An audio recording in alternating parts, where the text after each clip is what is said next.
Ие. Амжилт тогтоохын тулд хятад эмэгтэй 35 жил үсээ ургуулсан нь 2.5 м урттай болсон байна. Гимиэн амжилт эвдэхийн тулд 35 жилийн турш үсээ 2.5 м хэртэй ургуулж чаджээ. Тэрээр талбай дээр ажиллахдаа урт үсээ тэрээр толгоон тойргороо 5 эргүүлэн ороодог бол бүслэхийгээр 3 ороодог байна. Хятад эмэгтэй хэлэхдээ түүний энэ урт үс нь ганц байгаа баялаг нэгсэн байна. Тэрээр мөн түүнчлэн урт үстэй байх нь ашигтай гэсэн хэдий ч яг ямар ашигтай гэдгийг хэлсэнгүй. Гэмийн хятадын сонинд урт үсээ угаасны дараагаар 7 хоног хатаадаг гэжээ.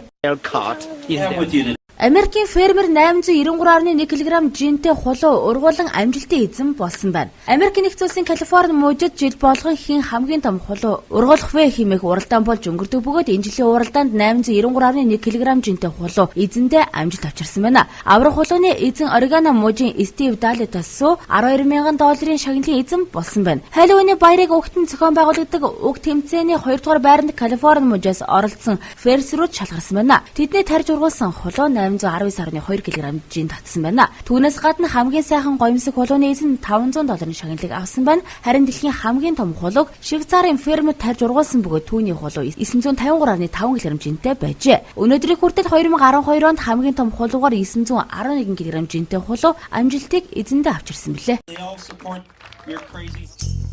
500 гаруй агаарын бөмбөлөг Альбукерк хотны тэнгит нэгэн зэрэг хөөрсөн байна. Альбукерк хотод зохион байгуулагддаг олон улсын агаарын бөмбөлгийн их наадам дэлхийн хамгийн томоохон их наадам тооцогддог. Энэхүү асар том цар хүрээг хамрах их наадмыг сонирхохоор 100,000 гаруй зочид дэлхийн өнцөг булан бүрээс хүрэлцэн ирсэн байна. Тэдний толгой дээгүүр өнгийн хосолсон мөн олон хүүхэлдэйн баатарууд болон янз бүрийн хэлбэр дүрстэй агаарын бөмбөлөг хийсэж эхэлжээ.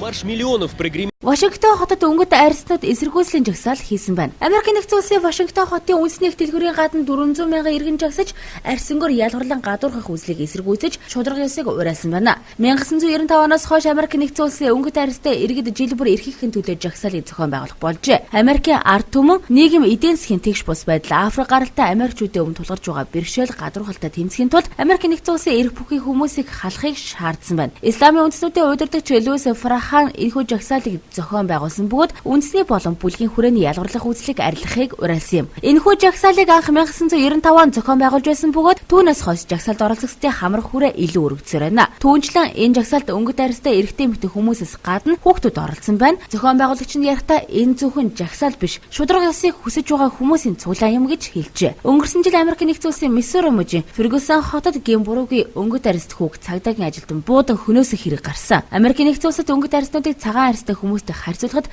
ажилгүйдгийн түвших харьцангуй өндөр байдаг юм а. Ехали в Вашингтон, чтобы принять участие в Европын холбоо Белорусын эсрэг хоригоо зогсоожээ. Европын холбоо Белорусын эсрэг хориг арга хэмжээний үйл ажиллагааг 4 сараар зогсоолоо. Францын гадаад хэргийн яамны Европын хэргийн асуудал хариуцсан төрийн нарийн бичгийн дарга Арлем Дизер зарласнаар Европын холбооны зөвлөл дээр шийдвэрийг гаргахдаа Белорусыг тус холбоонд хүлээн авахын тулд ойртуулах зорилгоор биш харин бүс нутгийн тогтвортой байдлын төлөө түнш гэсэн үндслэлд тулгуурсан юм а. Гэхдээ хоригийг дахиад хизээч сэргээж болно гэлээ. Европын холбооны хориг арга хэмжээг Белорусын эсрэг 2006 онд авч Лукашенко зэргийн албан тушаалтнуудад тус холбооны нутаг дэвсгэрт орохыг хориглосон байлаа. Хожим хоригийг өргөсөн нь Лукашенкогийн дэглэм сөрөг хүчний эсрэг хэлмэгдүүлэлт явуулж хүний эрхийг зөрчиж байна гэсэн шалтгаантай байсан юм а.